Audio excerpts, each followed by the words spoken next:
A vote for Evan McMullin is not a vote for Hillary Clinton. You can vote Evan McMullin with confidence. Did you know that only 13% of Utah voted for Donald Trump in the primaries? That is the lowest Trump approval rate in all 50 states. What does that mean? That means, as it stands, Utah is already voting Hillary Clinton. If you would like to vote conservative, you need to vote Evan McMullin. He is the only choice. Evan McMullin is the only responsible choice if you want to stop Hillary Clinton in Utah. In fact, a vote for McMullin is taking away a vote from Hillary. Myth. If Evan McMullin were out of the race, Trump would take Utah. Reality. Only 13% of Utah voted for Trump.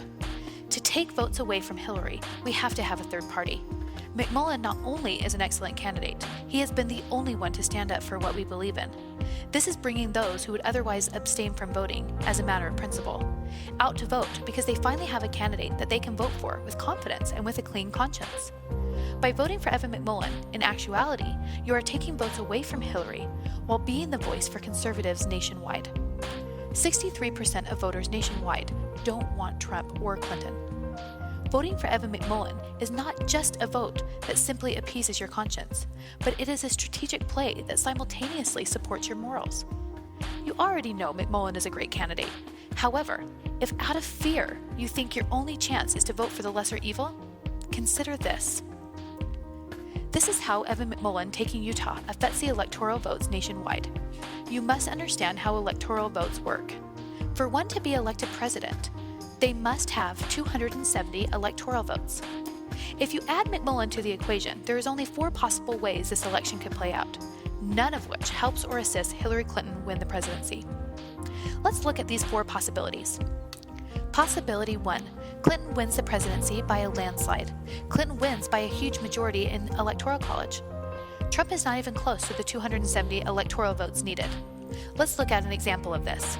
Let's say Clinton wins 300 electoral votes out of the 538 available. This would leave Trump with the 238 left over. Clinton wins. So if Utah's 6 electoral votes now go to Evan McMullin and away from Trump, it would then look like this. Clinton would still win her same 300 electoral votes. McMullin would win 6. That would now leave Trump with 232. Still, not enough to meet the 270 required to win the presidency.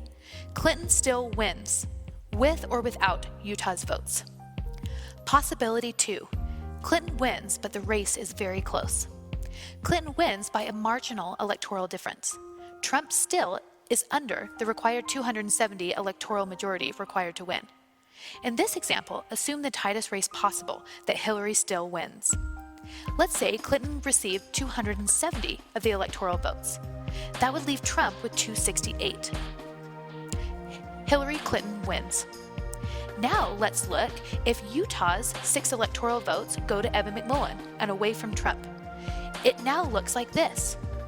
Clinton still receives the 270 electoral votes required to win. Trump now drops down to 262 electoral votes. And McMullin wins the 6 electoral votes from Utah. Here again, Clinton wins with or without Utah's votes. And adding in Utah's votes doesn't help Trump surmount the difference. Possibility 3. Trump wins by a landslide. Trump wins by a significant electoral difference, anything over 275 electoral votes. Clinton is not even close to the 270 votes needed. Let's look at an example of this. Let's say Trump now wins 300 electoral votes. This would leave Clinton with 238. Trump wins.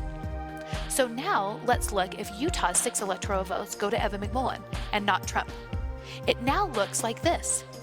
Trump now has 294 electoral votes.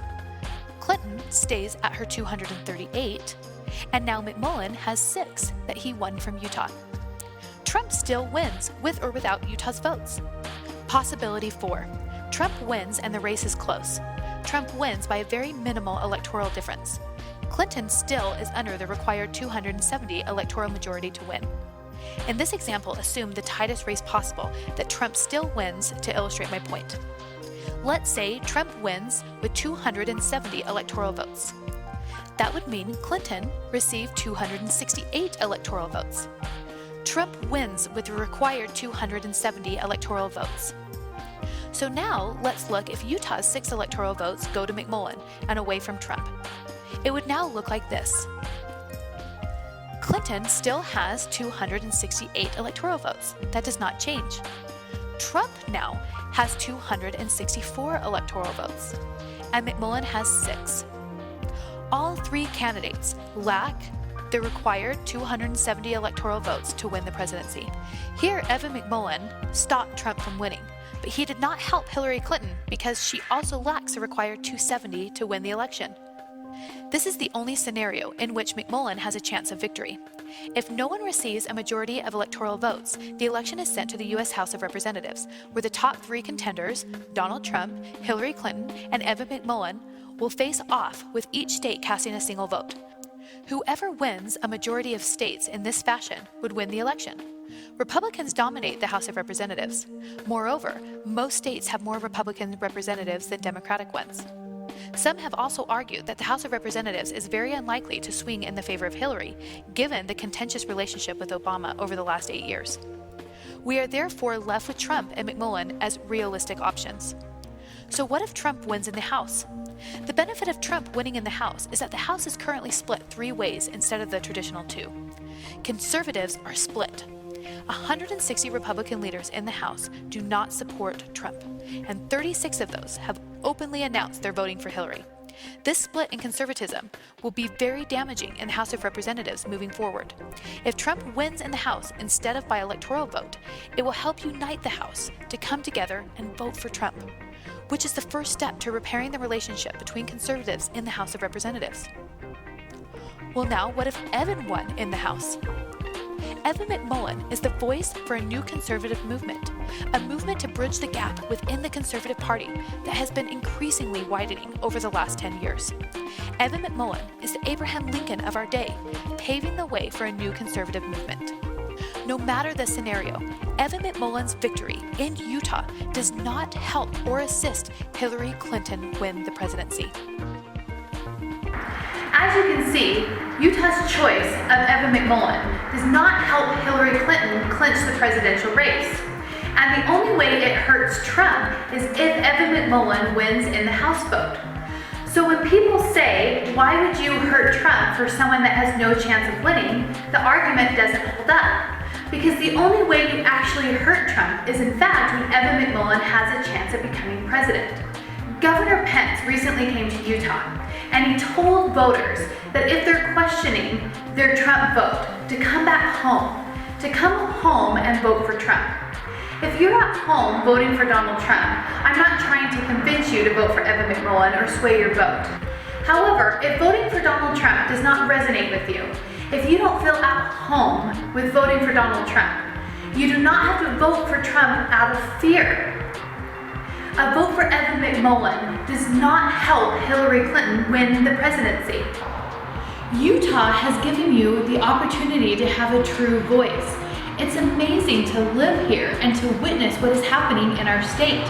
We have rallied together and are giving each other an opportunity to vote our conscience without fear that we are helping Hillary Clinton win the election.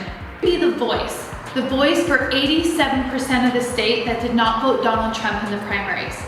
You can be a voice for the 63% of the nation that did not want Donald Trump or Hillary Clinton to be our nominees. You can be a voice for those sitting on November 8th and not voting out of principle. And you can be a voice to the 160 Republicans in the House that do not support Donald Trump. Voting for Evan McMullin is a voice of change. A change in our politics, a change in our candidates, and a change of the Conservative Party. Vote for Evan McMullin and let's change the nation.